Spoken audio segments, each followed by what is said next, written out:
Hello dear learners, hoping you people are fine. Dear learners, in today's session I am going to discuss with you writers of TGT PGT English. ठीक है, हम जानेंगे उनके working spam का कि वो कितने से कितने किस ईयर से किस ईयर तक उन्होंने काम किया और उनकी ड्यूरेशन क्या थी. चलिए शुरू करते हैं. So dear, as I told you that in today's session I am going to tell you only the working period of writer, different writer of TGT as well as PGT. As you know that if you talk about UPTGT, there are William Shakespeare, William Wordsworth, Milton and John Galsworthy. These four writers are there. And if we talk about PGT, in PGT there are 17 plus writers, right? हम इन सब को देखेंगे, इन सब के timing span को देखेंगे कि कितने से कितने किस ईयर से किस ईयर तक इन्होंने ये सर्वाइव किए और किस ईयर से किस ईयर तक इन्होंने काम किया. तो सबसे पहले अगर बात करें तो विलियम शेक्सपियर. अगर हम बात करें विलियम शेक्सपियर की तो इनका वर्किंग पीरियड क्या था. Mr. William Shakespeare, you can say without him English literature seems tasteless.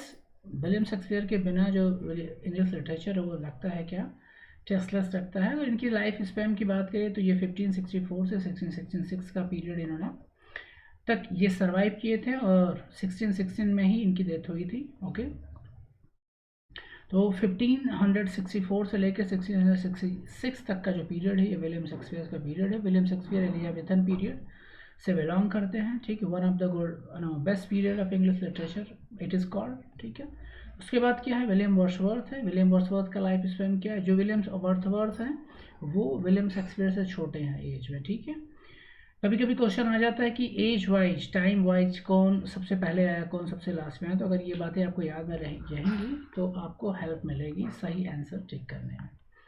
उसके बाद आते हैं विलियम वर्ड्सवर्थ. विलियम वर्ड्सवर्थ का जो वर्किंग पीरियड जो लाइफ स्पैन था वो 1770 से लेकर 1850 तक था. ठीक है, 1770 से लेकर 1850 तक का जो टाइम था ये विलियम वर्ड्सवर्थ का था और ये विलियम शेक्सपियर के बाद थे. उसके बाद आता है चार्ल्स लैम्ब.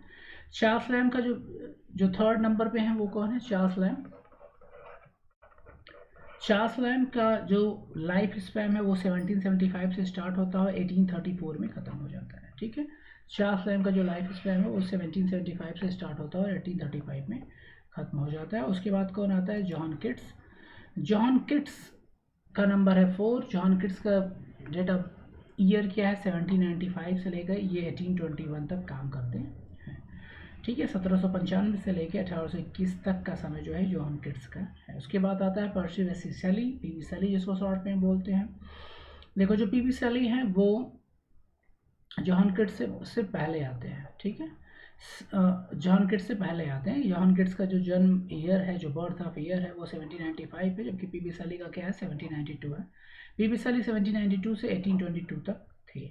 पहले जन्म हुआ और बाद में इनकी डेथ हुई. जॉन किट्स का बाद में जन्म हुआ और पीवी शेली से पहले इनकी डेथ हुई थी 1 साल पहले. राइट, अगला है मैथ्यू अर्नल्ड. मैथ्यू अर्नल्ड का जो बर्थ ऑफ ईयर है वो 1822 से लेकर 1822 है और इनकी जो डेथ ऑफ ईयर है 1888 है.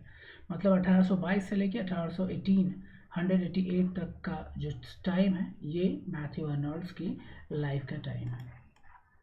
लाइफ स्पैन भी आप कह सकते हैं.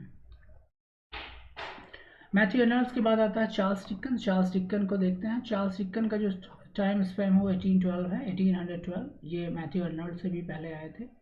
इनका डेट ऑफ ईयर है और 1870 में इनकी डेथ हुई थी. उसके बाद आता है अल्फ्रेड लॉर्ड टेनिसन. 1809 में इनका डेट ऑफ ईयर है, उनकी डेथ कब हुई, 1892 में हुई. नेक्स्ट क्या होना है, थॉमस हार्डी. थॉमस हार्डी का जो डेट ऑफ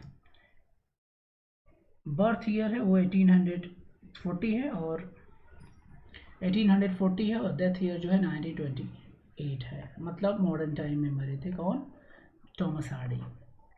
राइट, 1928 में इनकी डेथ हुई थी. उसके बाद है थॉमस स्टर्न्स एलियट, जिसको हम टी.एस. एलियट कहते हैं. टी.एस. एलियट का जो date of birth date of year है, एक्चुअली टी.एस. एलियट की जो डेट ऑफ ईयर है वो क्या है 1888 है और जो डेट ऑफ डेथ ईयर है वो 1965 है. थॉमस इन शॉर्ट हमको इनको एलियट कहते हैं. राइट, अगला कौन है, मुल्क राज आनंद. ये मॉडर्न राइटर. 1905 में जन्म हुआ मुल्क राज आनंद. 2004 में इनको की डेथ हुई, ठीक है। कमला दास के बाद 1934, कमला दास का बर्थ ईयर है 1934 और डेथ ईयर है 2009, मतलब मुल्क राजानंद के बाद। और ये मुल्क राजानंद, कमला दास, निसाम इचकिल, ये जो हैं ये सब मॉडर्न राइटर्स हैं। कमला दास के बाद आता है निसाम इचकिल, 1924 इनकी बर्थ ईयर है और इनकी डेथ ईयर क्या है 2004, राइट।